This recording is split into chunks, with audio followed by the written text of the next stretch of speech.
Selamat pagi, Assalamualaikum warahmatullahi wabarakatuh. Salam sejahtera untuk kita semua. Om Swastiastu, Namo Buddhaya, salam kebajikan. Halo, selamat pagi kawan pajak. Jumpa lagi dengan saya Suzana Oktaviani Lufa dalam kelas pajak edukasi terkait permintaan akun aktivasi akun Cortex, permintaan sertifikat elektronik atau kode otorisasi DJP, serta SPT tahunan orang pribadi karyawan melalui Cortex. Gimana kabarnya kawan pajak hari ini? Semoga selalu dalam keadaan sehat dan tetap semangat ya.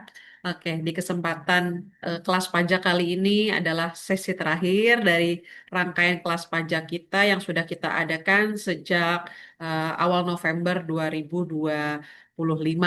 Dan untuk hari Selasa yang terakhir ini, kita akan membahas terkait aktivasi akun, kode otorisasi, dan persiapan pengenalan terkait SPT tahunan 2025.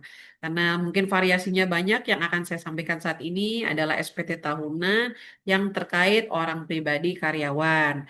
Dan nanti kami juga bisa share ke kawan pajak semua untuk materi-materi terkait pengisian SPT tahunan dan aktivasi akun Cortex serta kode otorisasi ini.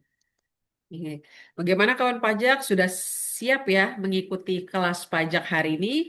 Dan semoga nanti kalau kawan pajak misalnya ada pertanyaan terkait permintaan aktivasi akun, kode otorisasi dan lain sebagainya, bisa langsung meninggalkan pertanyaan di kolom chat.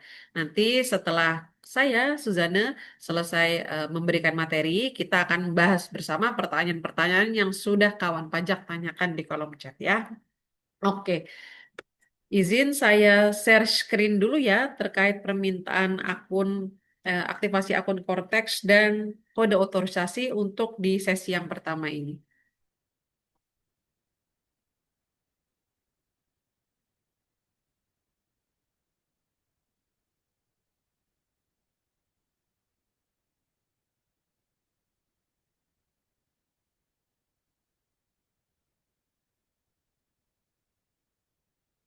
Oke, semoga sudah terlihat ya kawan pajak dengan jelas terkait edukasi Cortex. Oke, kita mulai ya pembahasan. Pertama terkait registrasi akun Cortex dan permintaan sertifikat elektronik.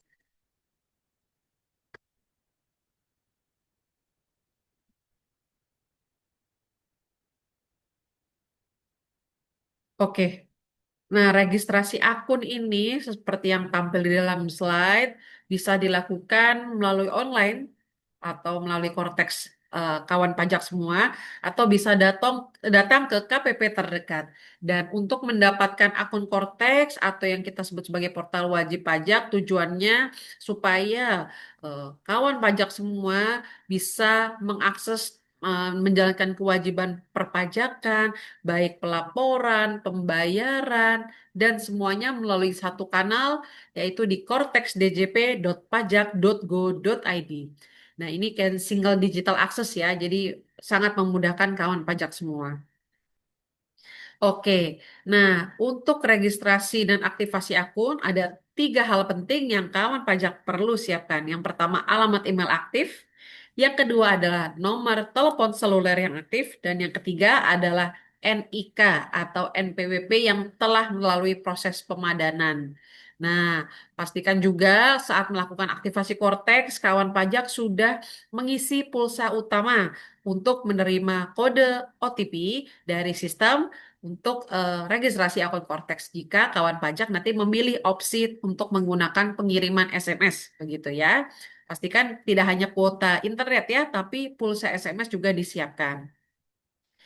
Nah, untuk pengajuan aktivasi akun ini yang harus dilakukan yang pertama adalah untuk login pertama kali. Dan sebagai tambahan informasi ya kawan pajak mungkin kalau ada yang belum mengetahui, jadi sekarang untuk aktivasi akun maupun untuk bahkan untuk badan sekalipun ya, kita jalankan kewajiban perpajakan tentunya dari akun PIC atau mungkin direktur begitu ya pengurus badannya, dan ini bertujuan agar semua kewajiban perpajakan nanti memang awalnya dari akun orang pribadi atau PIC dulu. Baru nanti ketika PIC tersebut menjalankan kewajiban perpajakan badan, baru nanti impersonate atau berlaku sebagai badan. Nanti role-nya akan ada dua ya, kawan pajak di sebelah kanan atas. Nah, itu nanti kawan pajak mungkin yang sekarang berprofesi sebagai pimpinan perusahaan begitu ya, jangan lupa aktivasi akun pribadi sebagai PIC dan aktivasi akun Cortex badannya. Walaupun untuk menjalankan kewajiban perpajakannya tetap dari akun orang pribadi terlebih dahulu, lalu impersonate ke akun badan. Seperti itu ya, kawan pajak. Oke, jadi yang harus dilakukan pertama loginnya hingga sukses. Yang kedua kita akan melakukan permintaan sertifikat elektronik atau kode otorisasi DJP. Nah, sekarang kita bagi dulu ya. Jika kawan pajak merupakan NPWP yang sudah aktif ataupun non-aktif begitu ya, yang penting NPWP-nya sudah ada begitu dan sudah pernah login DJP online, jadi kawan pajak nanti tinggal mengikuti langkah-langkah di klaster pertama. Sedangkan yang klaster kedua untuk istri yang NWP-nya digabung dengan suami, nanti ada bahasan tersendiri ya. Oke, sekarang untuk klaster pengguna yang pertama, jika kawan pajak punya NPWP aktif, pernah login DJP online, jadi kita yang perlu diingat di sini adalah password DJP online itu berbeda dengan password yang ada di Cortex. Untuk password di Cortex nanti akan ada kriterianya, yaitu menggunakan huruf besar, huruf kecil, angka, dan karakter khusus, yang mana itu tidak diatur di DJP online. Jadi tentunya berbeda ya kawan pajak ya. Oke, ini tampilan awal di halaman dashboard untuk Cortex djp.pajak.go.id. Di sini ada beberapa kolom yang kawan pajak bisa isi. Yang pertama adalah ID pengguna, nanti akan diisi dengan format NIK yang jumlahnya ada 16 digit. Pastikan ya NIK yang jumlahnya 16 digit. Kemudian kalau untuk badan, nanti bisa menggunakan NPWP 16 digit, yaitu dengan menambahkan angka 0 di depan 15 angka NPWP sebelumnya. Ya, oke. Nah, untuk kawan pajak yang sudah eh, punya akses DJP online, tinggal langsung masuk ke laman berikut dan klik tombol lupa kata sandi yang ada di bawah. Setelah itu, kawan pajak akan mengisi NIK, kemudian memilih opsi surat elektronik atau nomor gawai atau nomor handphone ya. Nah, nanti akan ada email tujuan, maaf, akan ada tujuan konfirmasi yang lewat email atau lewat nomor handphone. Nah, kalau kawan pajak melihat di situ ada email yang di masking, kita sebutnya masking ya, di bintang-bintang begitu ya, itu tetap perlu diketik ulang oleh kawan pajak. Jadi tidak perlu diblok lalu dihapus seperti itu ya. Tinggal kawan pajak mengisi ulang, mengetik ulang. Jadi itu kayak clue gitu ya emailnya. Tentunya data ini eh, sumbernya dari data DJP online. Jadi emailnya sama dengan DJP online yang sebelumnya sudah kawan pajak biasa gunakan. Setelah itu masukkan CAPTCA. Kalau CAPTCA-nya kurang jelas bisa di-refresh, kemudian centang pernyataan, kemudian klik tombol kirim. Nanti akan ada link reset password sukses yang seperti di pojok kanan atas slide berikut ya. Nanti kawan pajak akan menerima tautan untuk mereset passwordnya bisa ke email maupun ke nomor HP yang sudah terisi pulsa SMS. Nah, seperti ini ya kawan pajak ya. Nah, lantas bagaimana kalau kawan pajak memiliki email yang sudah tidak bisa diakses begitu ya, padahal emailnya sama dengan DJP online, tapi mungkin sudah lupa atau emailnya terlogout dari HP yang biasa digunakan. Lalu bagaimana untuk mengubah emailnya?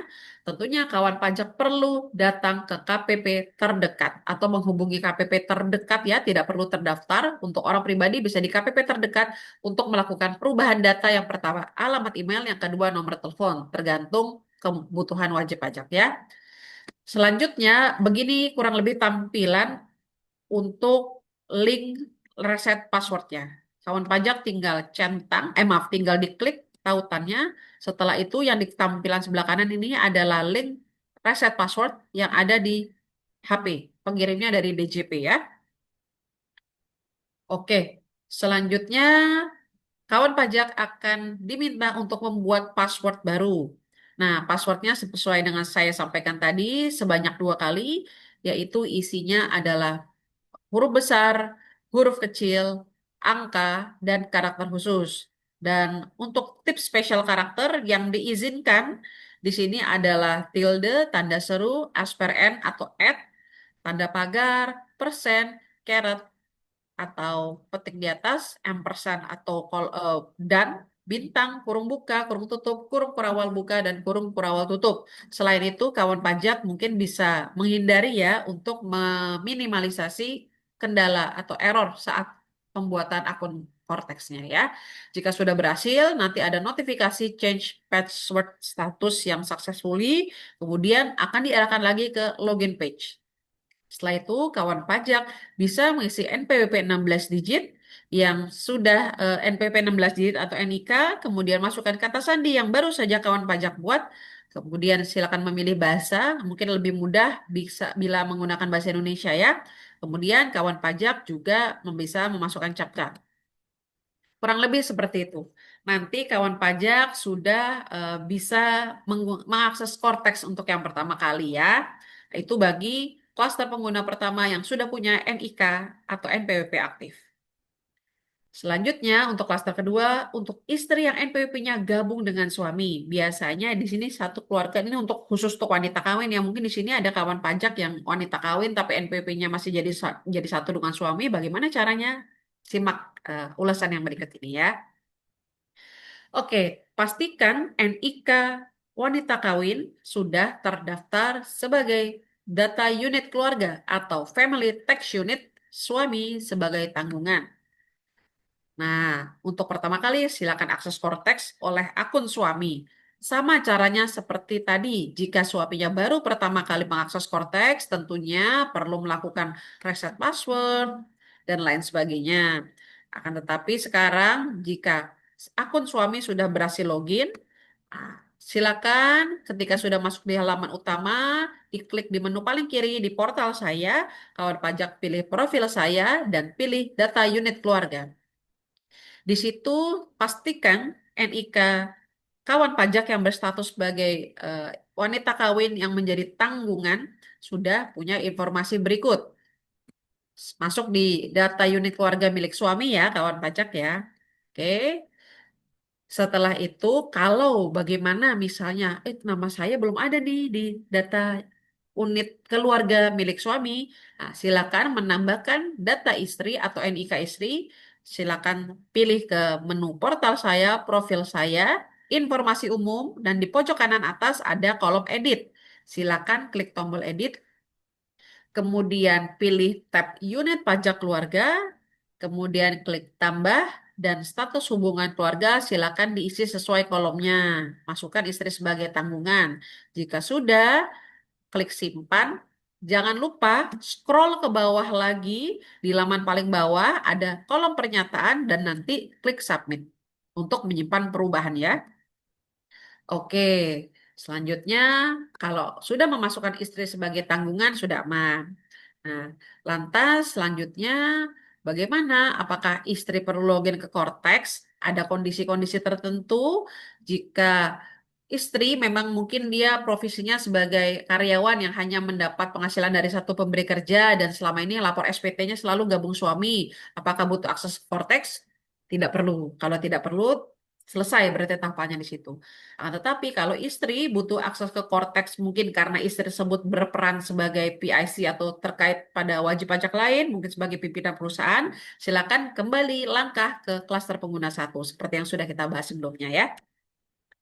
Oke, nah untuk mengubah kata sandi juga seperti ini ya, tadi yang sudah kawan pajak lakukan, begitu pula untuk istri yang seperti klaster pertama, mungkin sebagai pimpinan perusahaan, punya terkait dengan wajib pajak lain, silakan ikuti tahapan berikut ya.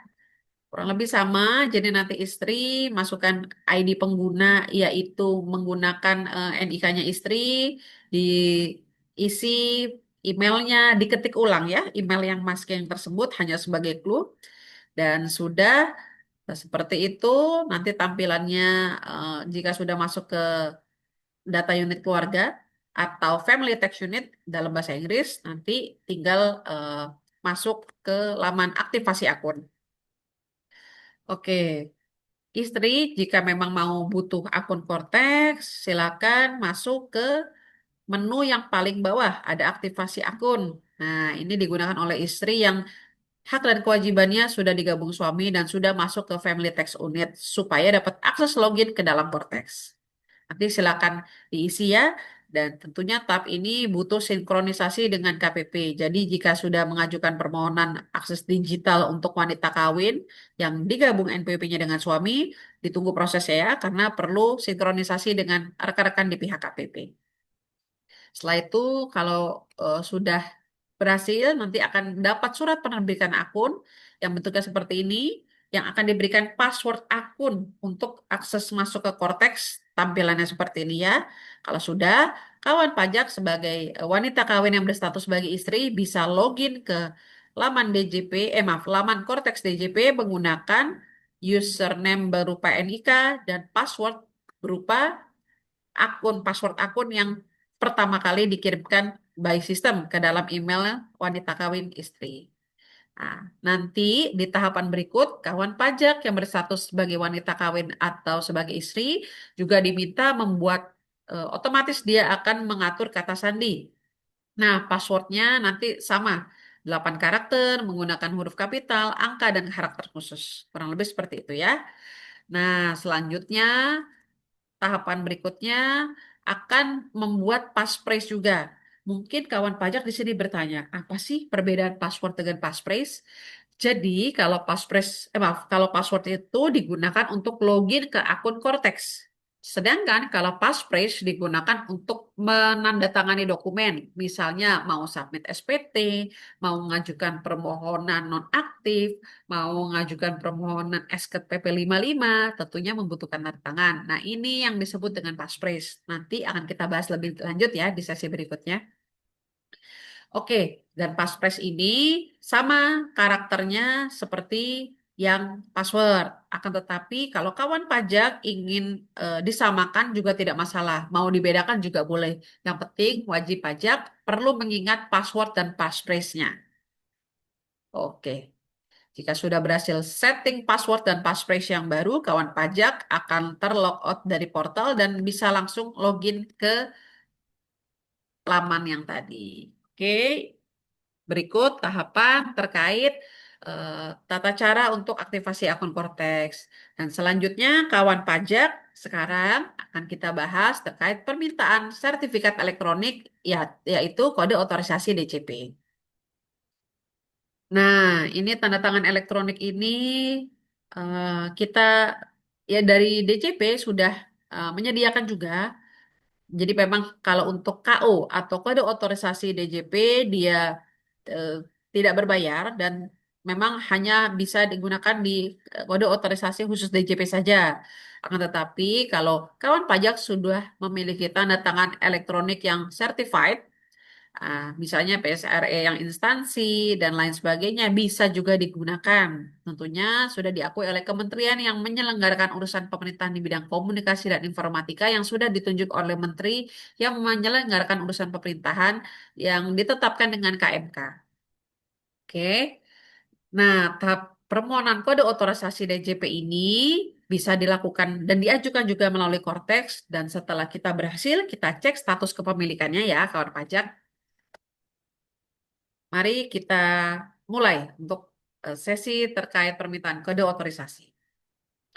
Nah, setelah kawan pajak tadi sudah berhasil login ke laman Cortex DJP, selanjutnya kawan pajak masuk ke menu paling kiri yaitu di portal saya dan di menu permohonan kode otorisasi. Dan perlu diingat ya, untuk kode otorisasi ini hanya melekat atau hanya bisa dilakukan di akun orang pribadi. Makanya kawan pajak semua di sini mungkin yang menjalankan perusahaan, pastikan PIC-nya atau direkturnya yang menjadi login awal untuk masuk ke Cortex sudah melakukan setting kode otorisasi juga ya. Nah, ini tidak lagi masuk kode otorisasi atau sertifikat elektronik ini tidak lagi melekat pada badan dan tidak perlu yang diperpanjang seperti layaknya dulu ya kawan pajak ya. Jadi sekarang pastikan PIC-nya sudah melakukan kode otorisasi jadi kawan pajak nanti bisa dengan tenang menjalankan kewajiban perpajakannya ya. Oke. Nah, seperti ini tampilannya ya. Jadi kawan pajak silakan mengisi untuk kolom ini biasanya prepop ya langsung terisi ya. Nah, kawan pajak cukup memilih rincian sertifikat, silakan pilih. Nah, dalam contoh kali ini kalau kawan pajak menggunakan yang tidak berbayar, yang free, yang langsung dari DJP, silakan pilih kode otorisasi DJP. Setelah itu silakan membuat passphrase. Nah, ini kadang kalau ketika wajib pajak seperti tadi layaknya klaster istri, dia tidak perlu lagi setting kode otorisasi karena ketika masuk atau login awal di Cortex dia sudah direct langsung untuk mengganti passphrase. Nah, jika kawan pajak ketika tadi baru hanya em, mengubah password, reset password begitu ya, belum reset belum diminta secara sistem untuk mengubah passphrase, jadi kawan pajak bisa menu kode otorisasi. Kalau yang sudah langsung passphrase nggak perlu, tidak masalah ya. Oke, setelah memilih kode otorisasi dan membuat passphrase, jangan lupa centang pernyataan dan klik kirim. Begini notifikasi ketika kawan pajak berhasil membuat kode otorisasi atau sertifikat digital. Dan tahap selanjutnya, kita akan memeriksa validitas status kepemilikan. Sampai di sini cukup mudah ya, kawan pajak ya, untuk aktivasi akun Cortex maupun kode otorisasinya.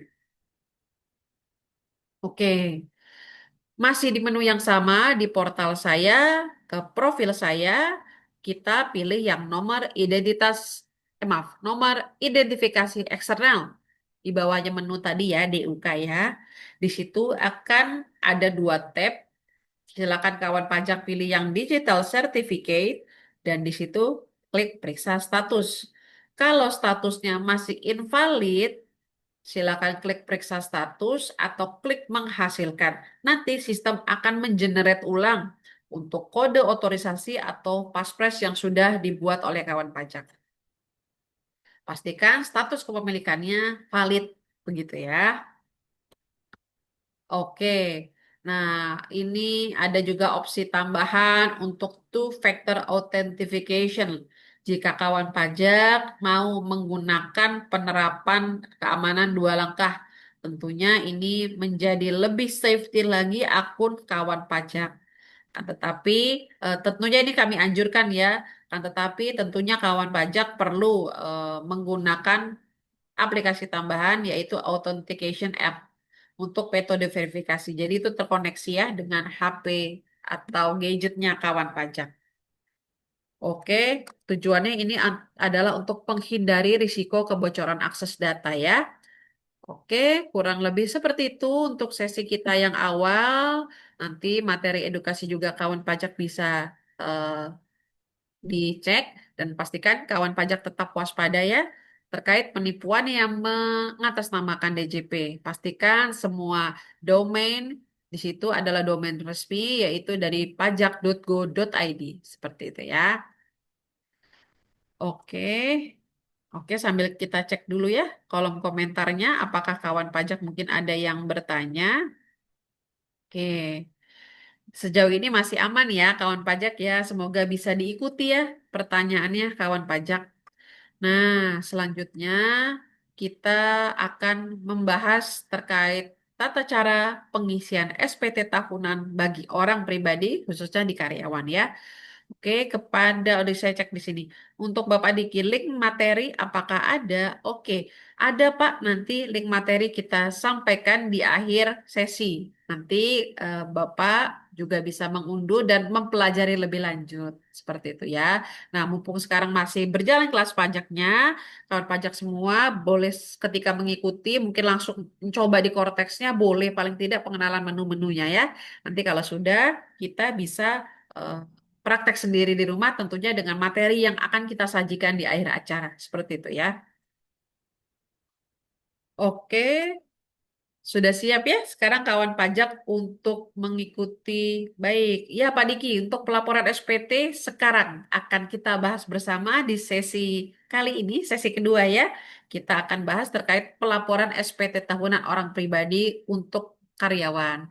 Bagi Bapak Ibu yang berprofesi mungkin sebagai pekerjaan bebas, yaitu orang yang punya keahlian, mungkin sebagai influencer, dokter, notaris, atau penyanyi, fotografer yang punya keahlian khusus, itu kita sebutnya pekerjaan bebas, ataupun Bapak Ibu yang berprofesi sebagai pemilik usaha begitu ya, kegiatan usaha sebagai wira swasta.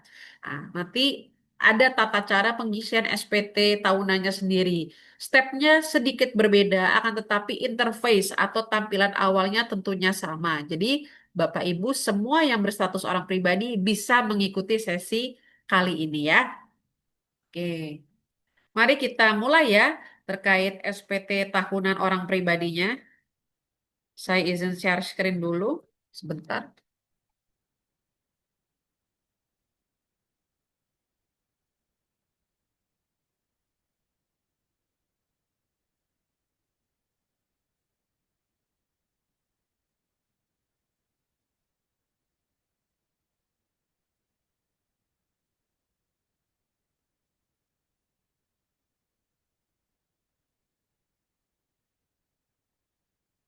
Sudah terlihat ya kawan pajak untuk materinya. Oke, sekarang yang akan kita bahas tata cara pelaporan SPT tahunan PPH melalui Cortex untuk karyawan.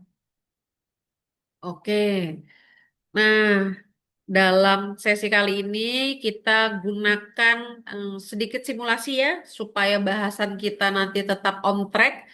Jadi di sini ada contohnya, batasannya, kondisinya ada Tuan A bekerja hanya dari satu pemberi kerja selama 1 tahun penuh dari Januari hingga Desember 2025. Sudah punya bukti potong A1 dari perusahaan. Brutonya 533.500.000 dipotong PPh 21 sebesar 87.375.000. Statusnya PTKP-nya TK0, tidak kawin dengan nol tanggungan, punya harta sampai dengan akhir tahun, ada berupa kas, kemudian ada mobil, dan memiliki hutang di akhir tahun berupa pinjaman di dalam negeri sebesar 200 juta. Dan Bapak atau Tuan A ini tidak memiliki PPh yang dipotong atau dipungut pihak lain.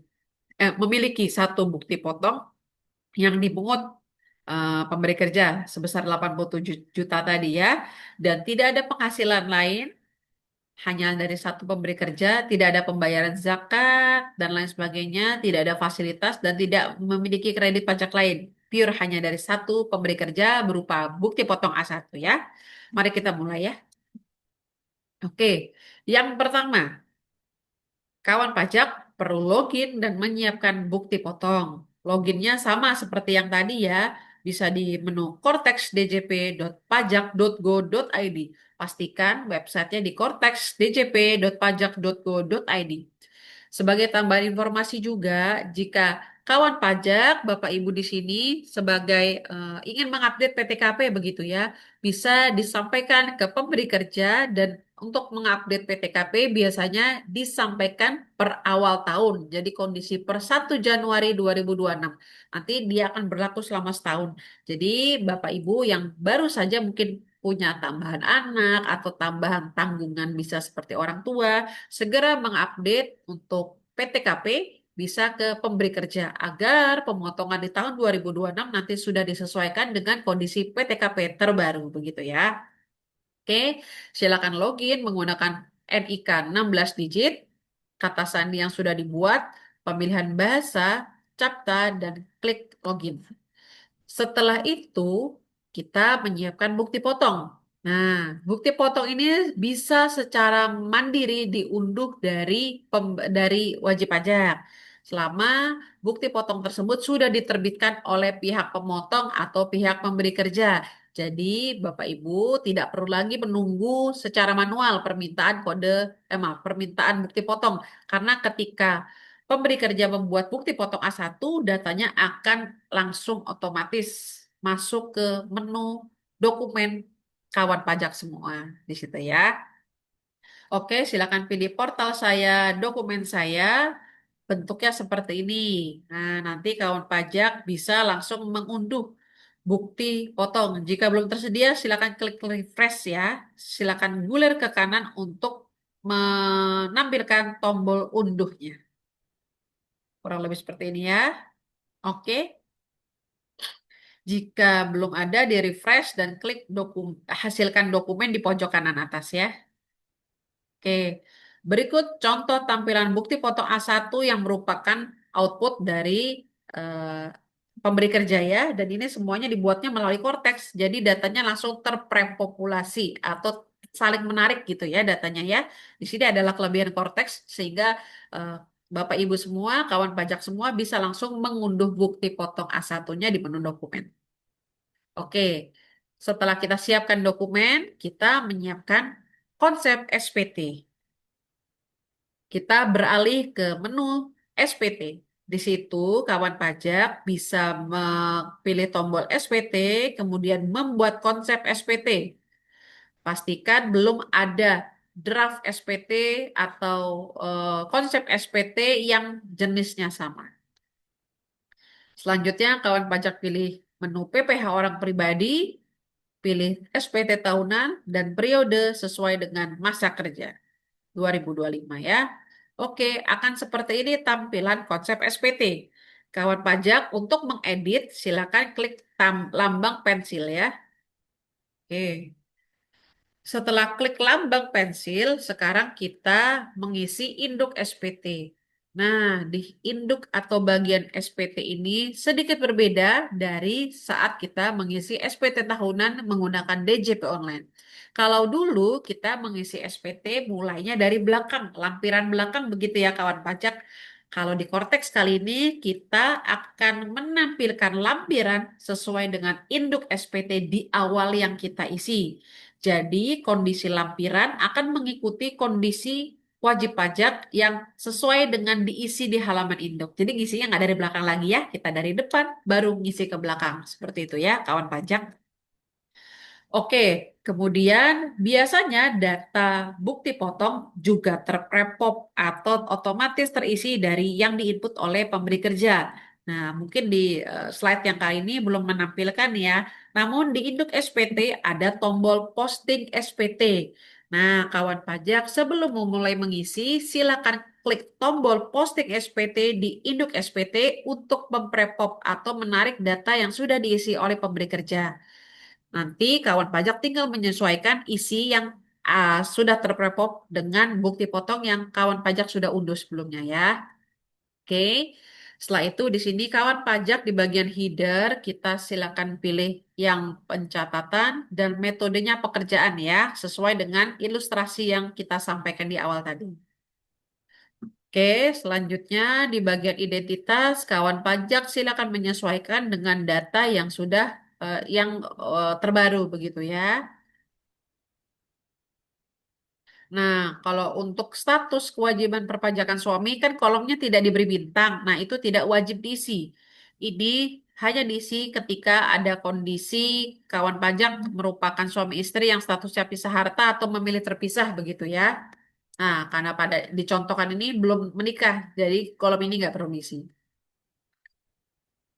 Oke, nah selanjutnya kawan pajak bisa melihat kolom B, yaitu ikhtisar penghasilan neto. Seperti yang saya sampaikan di awal tadi, nah kita sesuai dengan ilustrasi, apakah Anda menerima penghasilan dalam negeri sehubungan dengan pekerjaan? Kita pilih iya. Begitu kawan pajak pilih iya, di bagian kanan ada notifikasi mengisi lampiran satu bagian D. Nah, ini yang umumnya datanya terprepopulasi dari data yang sudah diinput oleh pemberi kerja. Nah, ketika kawan pajak memilih iya, baru muncul lampirannya. Kalau kawan pajak mungkin pada tahun 2025 tidak ada penghasilan, sedang off bekerja begitu ya, belum ada bukti potong dari manapun. Ketika kawan pajak pilih tidak pada induk SPT, pada pertanyaan berikut nanti tidak akan muncul lampirannya. Begitu ya. Itu yang kami maksud untuk mengisi SPT dari depan. Ya. Kemudian kita lanjut ke kita lanjut ke pertanyaan berikutnya, menerima penghasilan dalam negeri sehubungan dengan usaha kita pilih tidak sesuai dengan ilustrasi. Apakah menerima penghasilan dalam negeri dan penghasilan luar negeri kita pilih tidak sesuai dengan ilustrasi. Bagian induk ini akan menentukan lampiran yang akan muncul pada SPT ya kawan pajak. Jadi pastikan kawan pajak menjawab pertanyaan di induk SPT sesuai dengan kondisi kawan pajak semuanya. Oke, kita lanjut lanjut ke kolom C, penghitungan pajak terutang. Nah, di sini kolom 3, apakah terdapat pengurang penghasilan neto seperti yang diperhitungkan dalam formulir A1 selain ya, kita pilih tidak karena di ilustrasi tidak ada pemotongan zakat dan lainnya. Selanjutnya di kolom 5, penghasilan tidak kena pajak kita pilih sesuai dengan ilustrasi yaitu TK0. Otomatis data akan menghitung nilai PPh terutangnya. Pastikan kawan pajak angkanya sesuai ya antara data yang sudah disajikan oleh pemberi kerja maupun data yang sudah terprepopulasi terisi di sini. Gitu ya. Apakah terdapat pengurang PPh terutang? Di situ kita pilih tidak dan lanjut ke kolom berikutnya. Kita masuk ke kolom D yaitu kredit pajak. Adakah PPh yang telah dipotong atau dipungut pihak lain? Kita pilih ya. Ketika kita pilih ya, akan muncul lampiran 1E. Nah, kita kan tadi sesuai ilustrasi dipotong oleh PPh oleh pemberi kerja sebesar 87.375.000. Ah, tinggal sesuaikan saja ya. Harusnya datanya pasti sesuai karena pemberi kerja juga membuat pemotongan melalui akun Cortex milik badan yang datanya juga dimasukkan melalui Cortex badan gitu ya. Otomatis pastikan kolom E yaitu PPh kurang atau lebih bayar bernilai nihil karena kalau kawan pajak berstatus sebagai pegawai atau karyawan yang menerima penghasilan dari satu pemberi kerja akan langsung dipotong oleh pemberi kerja. Oke, selanjutnya kita kolom pembetulan dia tidak terisi karena SPT-nya bukan SPT pembetulan. Nah, ini kolom G, permohonan pengembalian. Nah, ini biasanya dibutuhkan jika kawan pajak nanti memiliki bukti potong atau bukti potong lainnya begitu ya, bisa menjadi pengurang dan menyebabkan lebih bayar. Tetapi dalam kondisi kali ini, karena kita sesuai ilustrasi nihil, maka tidak ada nilai lebih bayarnya.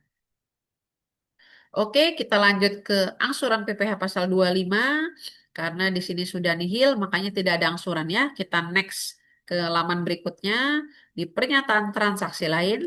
Nah, terkait apakah kawan pajak memiliki harta dan hutang pada akhir tahun pajak sesuai dengan ilustrasi ada, kita pilih lampiran kita ketika kita pilih ya memiliki hutang, kita akan diminta mengisi lampiran 1. Tab E. Selanjutnya, apakah ada penghasilan final? Kita pilih tidak sesuai ilustrasi. Adakah penghasilan yang tidak termasuk objek pajak? Juga tidak ada. Dividen dan penghasilan lain juga tidak ada ya, sesuai dengan ilustrasi. Oke, lampiran tambahan juga tidak diperlukan dalam ilustrasi kali ini. Jika kawan pajak nanti misalnya memiliki mungkin sebagai usahawan begitu ya, tentunya ada bukti peredaran bruto yang perlu disampaikan. Oke, nah kita tadi sudah selesai mengisi induk SPT. Sekarang kita mulai mengisi untuk lampiran terkait yang sudah kita pilih di induk tadi. Tadi kita punya pemotongan oleh pihak lain, kita memiliki harta dan hutang, dan ini kita mulai isi lampirannya ya. Oke.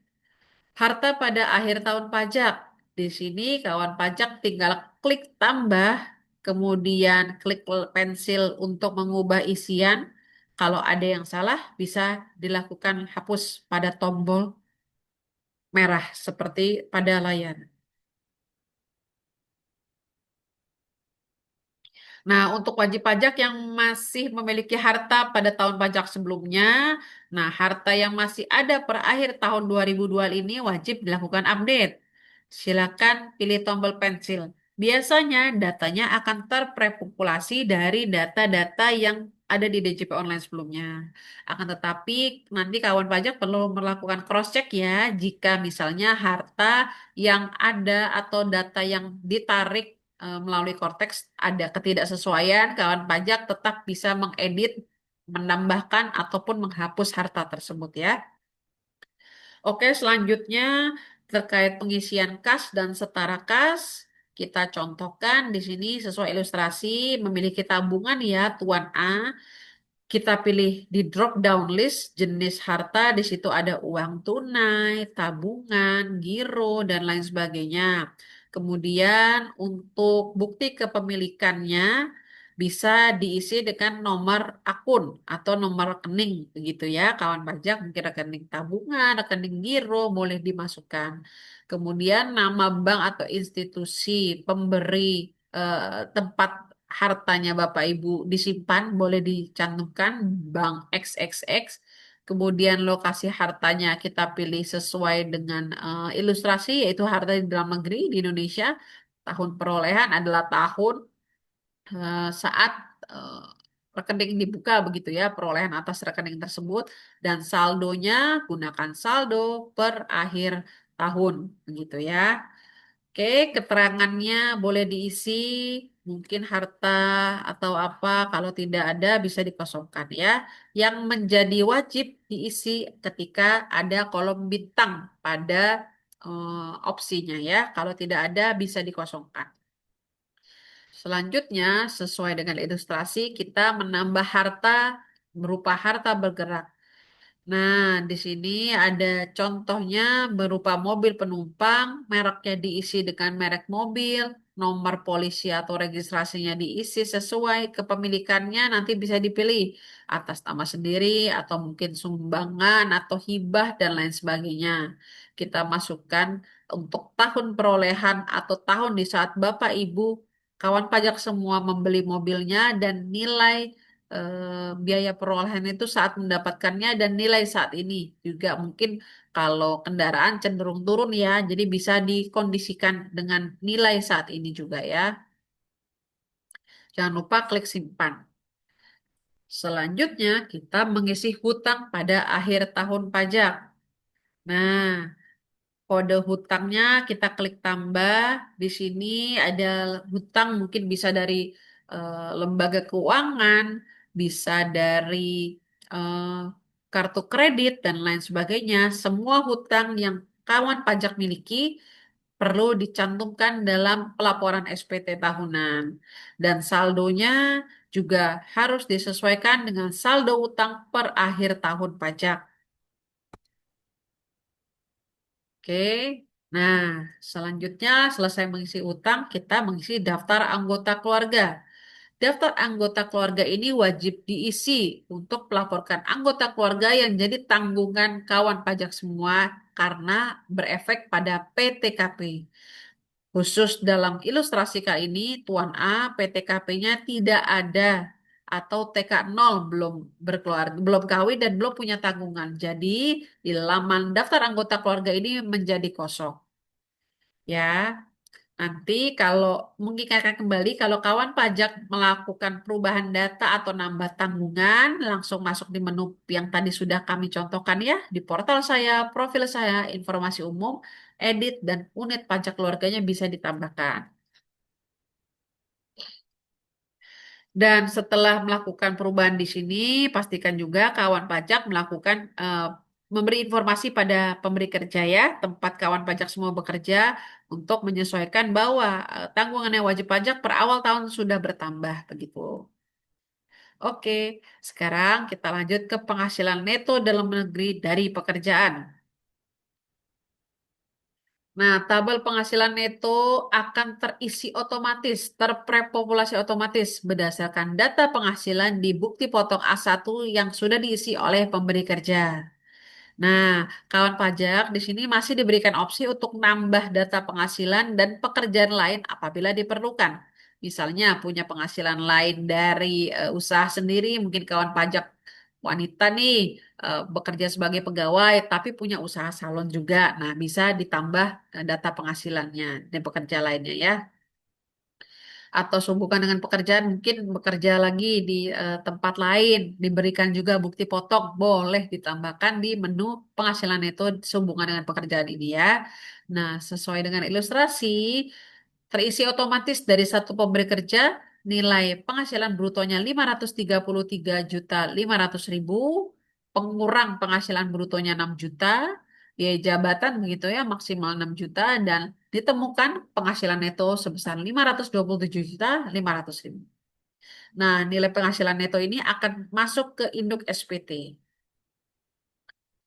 Selanjutnya, daftar bukti pemotongan. Kalau mungkin dulu di DJP online, kalau sudah terbiasa ngisi, saat login pertama kali kan ada notifikasi. Sistem menemukan data dari pemberi kerja. Sama, untuk Cortex ini juga ketika pemberi kerja membuat pemotongan di Cortex, tentunya datanya akan terprepopulasi di akun pribadinya kawan pajak semua sebagai karyawan. Nah, ini akan terisi otomatis, tapi wajib pajak semua juga diberikan pilihan untuk menambahkan data. Dan dalam ilustrasi kali ini, dari satu pemberi kerja terisi pemotongan sebesar 87.375.000. Oke, selanjutnya ada pengecekan pada nilai induk.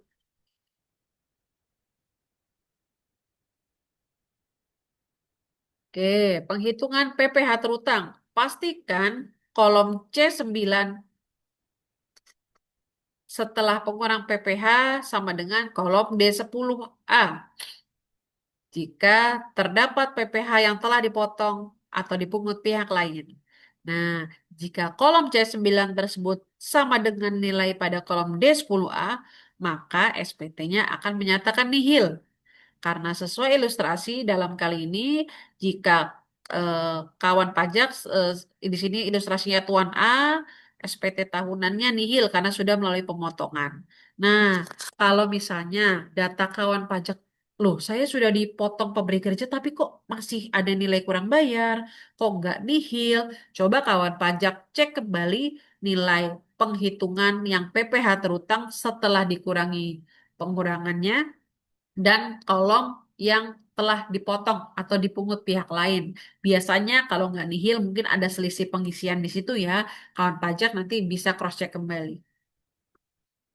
Oke, setelah kita mengisi SPT sesuai dengan bukti potong yang diterbitkan pemberi kerja, kita melakukan penyampaian SPT atau mau submit begitu ya.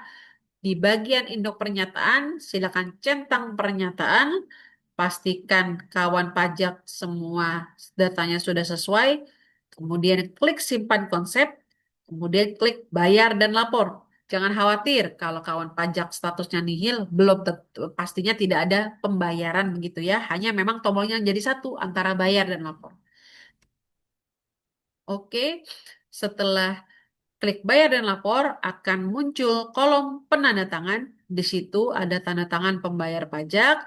Kita pilih penyedia penanda tangan sesuai dengan yang kita sudah request di awal yaitu kode otorisasi DJP dan kawan pajak menginput passphrase atau kata sandi penanda tangan.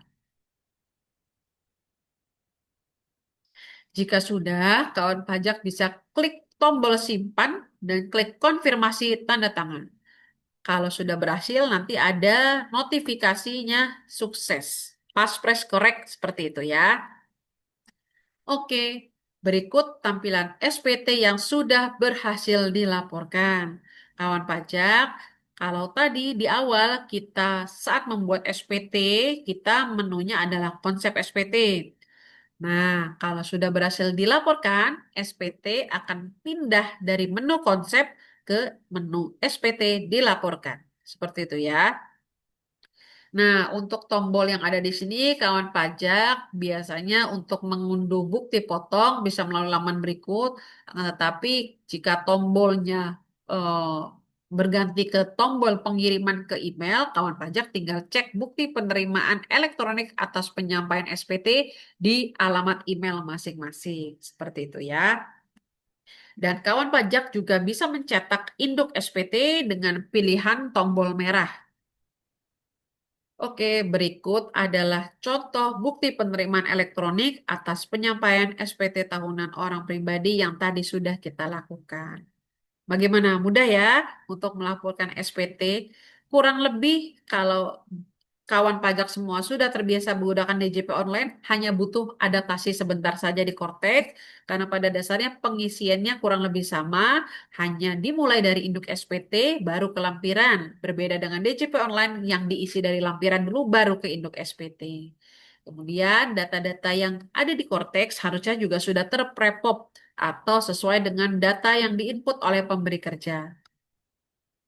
Baik, berikut kita akhiri ya terkait sesi kita pelaporan SPT tahunan orang pribadi untuk karyawan.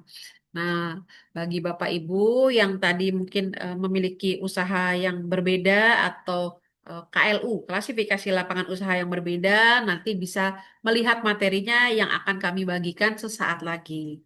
Kita coba cek kolom pertanyaan ya. Oke. Ya, dari Bapak Mulyono Sugiarto, untuk PTKP harus diupdate tiap tahun. Jika lupa melakukan update seperti apa? Jadi benar Pak Mulyono, sesuai dengan aturan, PTKP memang perlu dilakukan update setiap tahun jika ada penambahan. Nah, tujuannya apa? Agar pemberi kerja nanti melakukan pemotongannya sesuai dengan kondisi terupdate Bapak Ibu semua, kawan pajak semua. Kalau lupa melakukan update, biasanya ya masih menggunakan data yang terakhir. Nah, sekarang nih, mumpung akhir tahun, juga sebentar lagi sudah mau ke awal tahun, pastikan Bapak Mulyono Sugiarto sudah berhasil login ke akun Cortex-nya. Setelah itu mengecek bagian data unit keluarga atau tanggungannya di situ. Kalau sudah sesuai, berarti aman untuk pemotongan tahun depan. Kalau belum, bisa langsung diupdate melalui Cortex. Nanti eh, Pak Mulyono Sugiarto setelah mengupdate di Cortex menambah tanggungan mungkin ada satu orang anak yang mungkin lahirnya baru di Oktober 2025 kemarin bisa langsung diupdate sekarang. Nanti di awal tahun ketika pemotongan mulai tahun 2026 tentunya pemberi kerja sudah memotong sesuai dengan data yang terupdate begitu ya. Pastikan Pak Mulyono juga nanti info ya ke pemberi kerja bahwa saya sudah selesai nih mengupdate bukti potong ya maaf mengupdate PTKP di laman Cortex atau akun Cortex milik saya, pastikan juga di pemberi kerja nanti datanya sudah update. Kurang lebih seperti itu ya. Selanjutnya, oke, ke ini dengan Bapak Ferry. Oke, untuk masuk ke login Cortex gimana ya ID pengguna dan kata sandi? Nah, mungkin saya ulang sedikit kembali, mungkin Bapak Ferry baru bergabung ya di sesi yang kedua ini. Jadi, untuk masuk ke login Cortex eh, bisa langsung menggunakan ID pengguna dan kata sandi. Sebelumnya mungkin Pak Ferry sudah biasa belum menggunakan DJP online? Mungkin kalau saya boleh spill sedikit lagi. Oke, saya share screen lagi ya untuk sekilas terkait aktivasi akun Cortex-nya. Oke.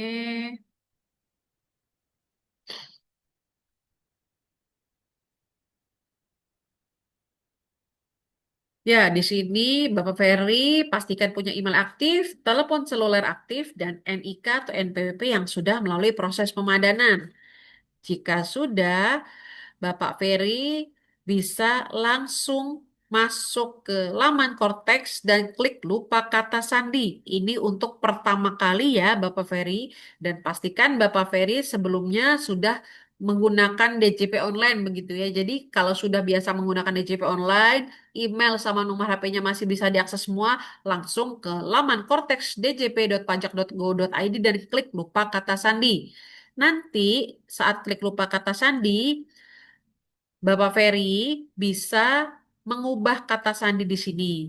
ID pengguna silakan diisi 16 digit NIK. Kemudian tujuan konfirmasi bisa pilih ke email atau nomor HP. Kalau pilih ke email, pastikan Bapak Ferry mengisi atau mengetik kembali email yang dimasking, yang dikasih clue gini, Pak. Jadi email ini hanya untuk trigger aja, menjadi pengingat bagi wajib pajak. Oh, berarti email saya yang itu. Nah, itu. Jadi nanti kawan pajak bisa langsung ketik ulang. Tidak perlu diblok, dihapus, tidak hanya diketik ulang email masking yang bintang-bintang. Setelah itu klik captcha, kemudian kirim, centang pernyataan, klik kirim. Nanti akan ada email yang masuk berupa tautan yang dikirim dari sistem yang digunakan untuk reset password. Kemudian kalau Bapak Ferry tadi memilih nomor gawai atau nomor HP, pastikan Bapak Ferry mengisi pulsa SMS. Tujuannya agar link untuk reset password, tautan untuk reset passwordnya masuk ke alamat ke SMS begitu ya.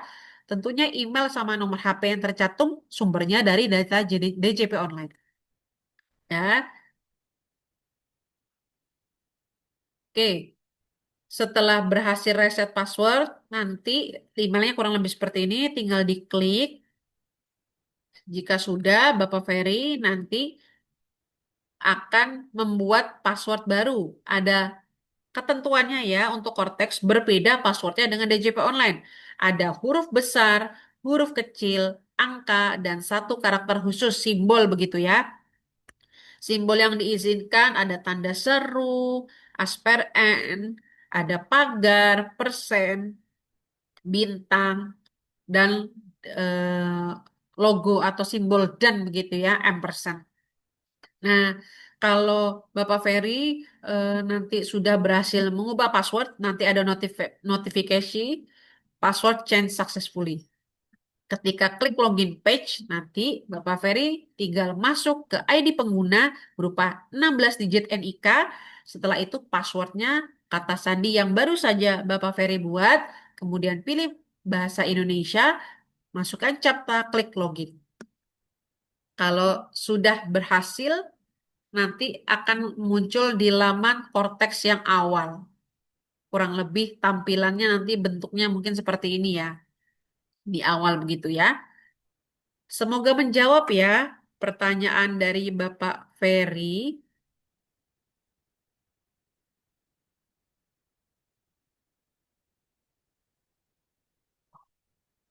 Oke, ada pertanyaan lagi dari PDG Bahtiar. Oke, selamat pagi Pak Bahtiar. Oke, bagaimana untuk perubahan alamat tempat tinggal? Karena data masih menggunakan alamat lama karena KTP sudah alamat baru. Kenapa kok bisa langsung update setelah disinkronkan KTP dan NPWP? Oke. Oke, jadi untuk Pak Bahtiar mungkin maksudnya eh, datanya masih menggunakan data alamat yang lama begitu ya. Oke, jadi untuk Cortex ini memang dia menarik data NIK. Nah, akan tetapi data yang sifatnya spesifik seperti alamat, jika memang belum sesuai dengan alamat dengan KTP terbaru, jadi Bapak Bahtiar ini memang dia menarik data yang tersedia terakhir di DJP online begitu ya Cortex ya. Nah, jika data Bapak Baktiar memang sekarang KTP-nya sudah berubah, alamatnya, tapi kan NIK-nya tidak berubah. Nah, Bapak Baktiar bisa mengajukan permohonan perubahan data atau pemindahan wajib pajak. Perubahan data alamat dilakukan jika masih dalam satu lokasi KPP. Misalnya nih, kalau Bapak Baktiar terdaftar di Surabaya Karangpilang, Bapak Baktiar misalnya sebelumnya tinggalnya di Duku Pakis gitu ya, di Prada Kali Kendal. Kemudian pindah nih alamatnya ke Wiyung begitu ya, mungkin ke Braon gitu ya. Nah, itu kan masih dalam satu wilayah KPP Surabaya Karangpilang. Jadi Bapak Baktiar cukup mengajukan permohonan perubahan data alamat di korteksnya. Akan tetapi kalau Pak Bahtiar nih pindah dari Dukuh Pakis, pindah ke misalnya pindah ke Waru begitu ya, ke Sidoarjo, tentunya sudah berada di luar wilayah kerja Surabaya Karangpilang. Jadi Pak Bahtiar perlu melakukan atau mengajukan permohonan pemindahan wajib pajak begitu ya. Kalau pemindahan keluar KPP, kalau perubahan data masih dalam satu KPP. Dan semua permohonannya bisa diajukan lewat Cortex ya. Nanti tinggal pastikan dulu nih Pak Bahtiar berhasil login. Kemudian nanti di menu portal, di situ ada informasi umum, profil informasi umum, bisa klik edit di pojok kanan atas. Nanti Pak Bahtiar bisa mengupdate datanya. Nanti ketika permohonan perubahan data, ketika sudah berhasil diajukan, prosesnya kurang lebih sekitar 5 hari kerja, nanti Bapak Bahtiar bisa memantau prosesnya melalui Cortex juga. Dan Bapak Bahtiar juga bisa mungkin nih ketika hari keempat atau kelima mungkin belum ada jawaban, Bapak Bahtiar bisa menelpon ke kantor pajak yang awal, yang tempat Pak Bahtiar awal terdaftar, memastikan bahwa nomor kasus yang Bapak Bahtiar sampaikan terkait pemindahan atau perubahan data tersebut disampaikan ke petugas, nanti petugas tinggal cek progresnya sudah sampai mana.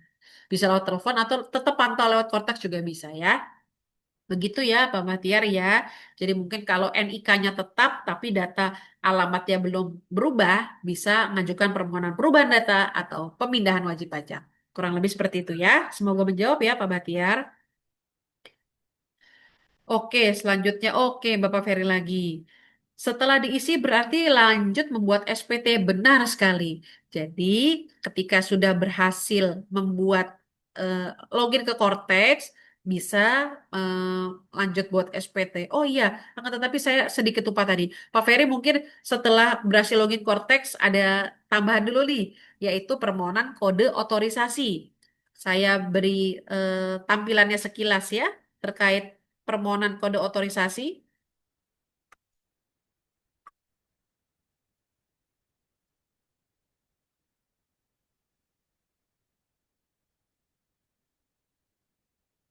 Oke, tahap permohonan kode otorisasi ini saya ulang lagi sedikit ya. Permohonan kode otorisasi ini perlu karena digunakan untuk menandatangani dokumen. Jadi ketika mau submit SPT, nanti selain kalau login, kalau password itu digunakan untuk login, kalau passphrase atau kode otorisasi DJP digunakan untuk menandatangani SPT. Menunya ada di portal saya, kemudian permohonan kode otorisasi. Seperti yang tampil di layar ya, Pak Ferry ya. Kemudian permintaan sertifikat digital ini tidak perlu menunggu approval petugas. Setelah Bapak Ferry menginput data passphrase atau kode otorisasi sesuai dengan mungkin mau disamakan dengan password boleh, mau berbeda boleh. Akan tetapi rulesnya sama. 8 karakter, satu huruf besar, satu huruf kecil, angka, dan simbol. Jika Bapak Ferry sudah berhasil mengubah, jangan lupa centang pernyataan, klik kirim, nanti sertifikat digital berhasil dibuat. Nah, jadi antara aktivasi akun Cortex, langkah berikutnya setting kode otorisasi, selanjutnya baru mulai pelaporan SPT. Gitu ya, 3 tahap simpel sebelum melakukan pelaporan SPT. Semoga menjawab ya Pak Ferry ya. Oke, selanjutnya kita coba cek lagi pertanyaan. Oke, Oke, di NIK di KTP berbeda dengan NIK yang di NPWP. Apakah NIK yang di NPWP harus dicetak ulang setelah NIK di KTP disinkronisasi supaya NIK di NPWP sama dengan NIK di NPWP? Oke, ya, jadi begini, pada dasarnya jika terdapat perbedaan NIK, mungkin saya belum lihat nih ya KTP, maaf, kartu NPWP fisiknya seperti apa. Jika mungkin Bapak Ferry sudah terdaftarnya lama begitu ya, mungkin wajib pajak yang sudah lama, eh, masih menggunakan NPWP yang lama begitu ya, cetakan yang lama. Kadang-kadang memang masih menyantumkan NIK yang dulu sekali, yang belum EKTP lah gitu ya. Nah, untuk memastikan datanya sudah update atau belum, eh, Bapak Ferry bisa datang ke KPP terdekat. Nanti kalau ternyata NIK-nya belum dipadankan begitu ya, mungkin Pak Ferry terlewat melakukan pemadanan, bisa melakukan pemadanan di KPP terdekat. Pastikan Pak Ferry membawa KTP yang dengan NIK terbaru tentunya ya, yang sudah EKTP. Yang kedua membawa KK dan tidak diwakilkan. Jadi datang langsungnya ke KPP terdekat. Kalau Pak Ferry ada di wilayah kami, bisa ke KPP kami ya atau mungkin bisa ke KPP terdekat ada di Graha Family di situ ada KPP Sukomanunggal bisa juga dibantu di sana ya untuk melakukan pemadanan. Pastikan NIK yang terbaru ini akan nanti tentunya akan berfungsi sebagai NPWP. Jadi pastikan Pak Ferry menggunakan NIK yang terbaru untuk bisa mengakses NPWP-nya, begitu ya. Apakah perlu dicetak ulang? Untuk saat ini DJP sudah paperless ya, tidak mencetak ulang lagi kartu fisik NPWP.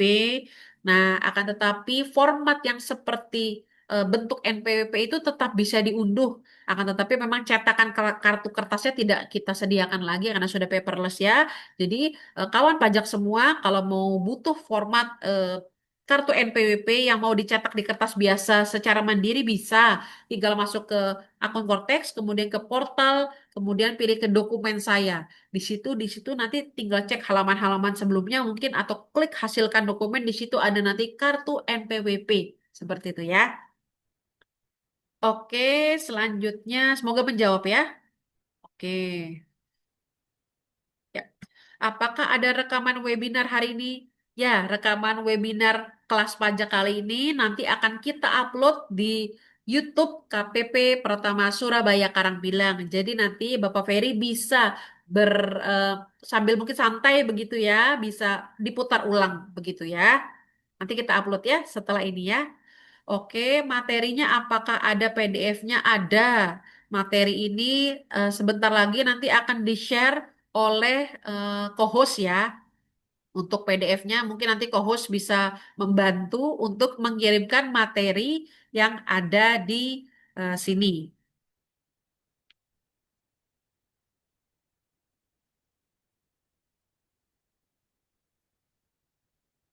Oke.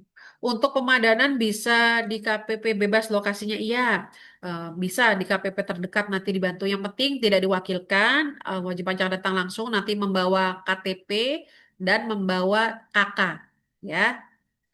Kalau misalnya ada lagi pertanyaan dari Bapak Ferry, kalau misal menikah dan KTP pindah lokasi ke lokasi KTP istri, lalu NPWP apakah mengikuti ya? Oke, ini sama dengan yang sebelumnya. Jadi mungkin ketika sebelumnya belum berkeluarga sudah punya NPWP ya, kemudian pindah nih, misalnya dari sebelumnya KTP saya di Jawa Tengah begitu ya. Setelah menikah ikut ke KTP yang Jawa Timur. Oke, secara NIK dia tetap ya, akan tetapi nanti secara lokasi jika misalnya nih saya wanita yang sebelumnya sudah punya NPWP sebelum nikah, KTP saya sebelumnya di Jawa Timur, terus saya maaf sebelumnya sebelumnya Jawa Timur, kemudian setelah menikah saya ikut suami ke Jawa Tengah. Secara KTP nomornya sama kan, tetapi alamatnya masih beda. Lantas bagaimana dengan NPWP saya? Tinggal ngajukan permohonan perubahan data atau pemindahan wajib pajak. Kalau dari Jawa Timur ke Jawa Tengah tentunya perlu melakukan pemindahan ya, Bapak Ibu ya. Jadi bisa ngajukan pemindahan, mau lewat Kortex langsung bisa, mau datang ke KPP terdekat, ngisi formulir pemindahan bisa. Nanti yang memproses tentunya secara sistem tetap KPP lama akan dilakukan pemindahan ke KPP yang baru. Oke, selanjutnya ada pertanyaan lagi dari Ibu Dewi Perabawati. Izin bertanya, jika sudah menikah dan menggambar NPWP dengan suami, lalu bagaimana dengan perusahaan saya ngitung PPh-nya? Apakah pakai NPWP suami? Ya, seperti yang tadi sudah kita sampaikan di awal sesi, wanita kawin yang sebelumnya sudah punya NPWP diberikan opsi untuk memilih NPWP gabung suami atau mau NPWP terpisah. Jika nanti NPWP kita digabung dengan suami, otomatis NPWP yang sudah kita miliki sebelum berkeluarga bisa diajukan nonaktif. Nanti mengajukan nonaktifnya bisa lewat Kortex, pilih alasan NPWP gabung suami, atau bisa juga datang ke KPP terdekat untuk mengajukan permohonan nonaktif. Ya. Nanti ketika yang NPWP saat masih single sudah dinonaktifkan, langsung gabung ke NPWP suami, pastikan Kortex suami aktif juga ya kawan pajak. Tujuannya agar ketika nanti ibu sebagai istri bisa masuk ke tanggungan suami. Nah, setelah diupdate data tanggungan suaminya, nanti ibu juga perlu info ke pemberi kerja bahwa NIK-nya ibu sudah digabung dengan suami. Nah, kalau untuk menginputnya dari pemberi kerja, tetap bisa pakai data ibu. Nanti NIK, karena kita basisnya NIK. Jadi ketika NIK ibu sudah masuk sebagai tanggungan suami, pembuatan bukti potong oleh pemberi kerja bisa namanya nama istri. Nanti pelaporannya saja masuk ke suami. Jadi nanti kelihatan kok bahwa NIK yang ibu statusnya nanti sudah istri, nanti untuk pelaporannya bisa ikut suami. Jadi tetap tetap perlu aja ya komunikasi. Yang penting ibu secara mandiri sudah menonaktifkan NPWP saat masih single. Yang kedua, mengaktifkan akun Kortex suami. Yang ketiga, pastikan NIK ibu sebagai istri, sebagai tanggungan sudah masuk ke DUK atau Data Unit Keluarga atau Family Tax Unit milik suami. Kurang lebih seperti itu. Nanti kalau sudah ibu lakukan semua secara mandiri, ibu info ke pemberi kerja bahwa iya NPWP saya sudah gabung ya dengan NPWP suami, ini NIK saya, ini NIK suami. Nanti dia pemberi kerja tetap nginputnya pakai NIK suami, maaf, NIK ibu. Jadi yang penting NIK ibu sudah terbaca di Cortex. Kenapa bisa terbaca? Karena NIK ibu sudah masuk sebagai tanggungan suami. Pastikan Cortex suami aktif ya. Kurang lebih seperti itu. Apakah sudah menjawab? Mungkin teman-teman semua, kawan pajak di sini ada yang mau bertanya kembali, masih kami tunggu secara di kami tunggu ya di kolom komentar.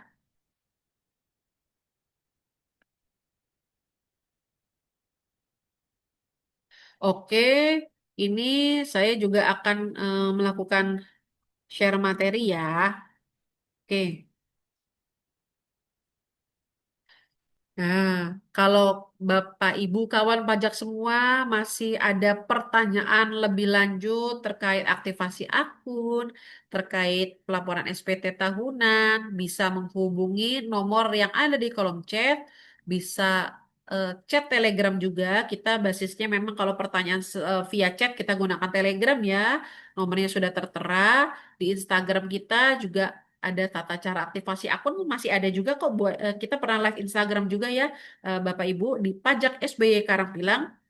Kemudian Bapak Ibu bisa datang langsung ke loket Helpdesk KPP dan materi kelas pajak kali ini bisa diunduh pada tautan yang sudah kami sematkan di kolom komentar.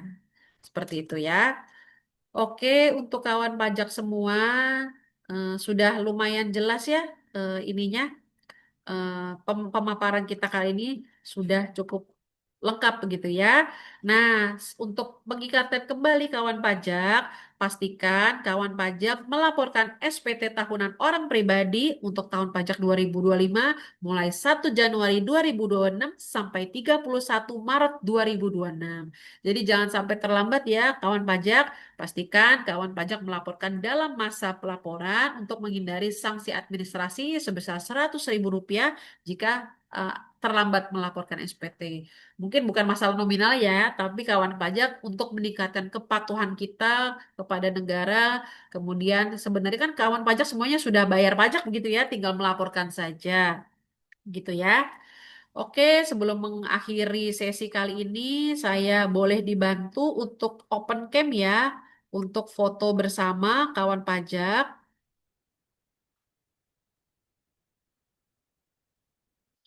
Oke, saya boleh ini ya.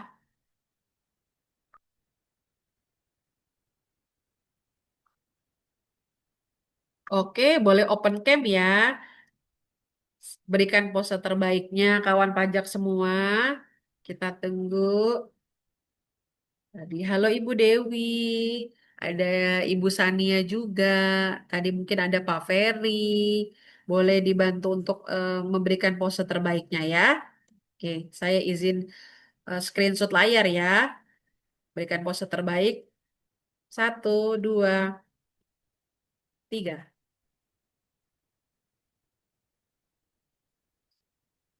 Oke, sekali lagi saya mohon pose terbaiknya. Satu, sebentar saya setting dulu ya.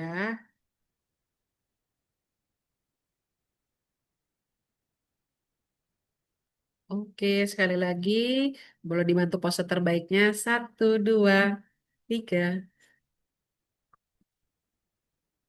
Oke, terima kasih semua atas atensinya dalam kelas pajak kali ini ya, kawan pajak. Semoga ya, materi yang saya sampaikan bisa dipahami. Kawan pajak juga bisa menginformasikan ke teman-teman semuanya, mungkin yang belum ada aktif, yang belum melakukan aktivasi akun, segera lakukan aktivasi akun. Kemudian kawan pajak juga bisa mulai melakukan pelaporan SPT.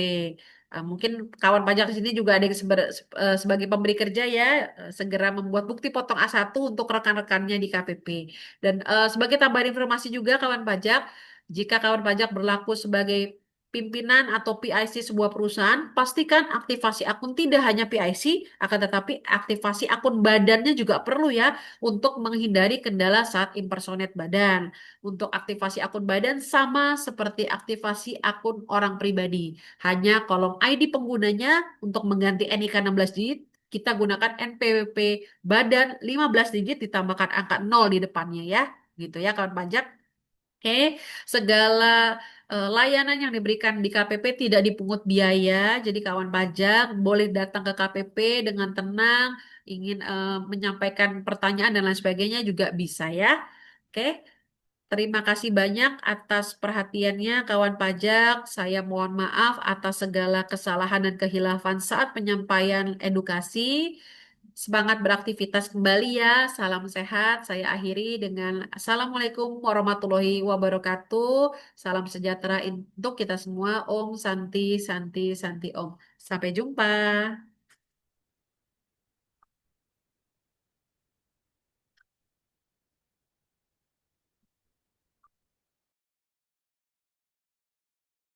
Kawan pajak yang memiliki aktivitas lain dipersilakan meninggalkan ruang Zoom ya. Nanti akan kita upload di rekaman webinar kelas pajak ini di YouTube KPP Pratama Surabaya Karangpilang.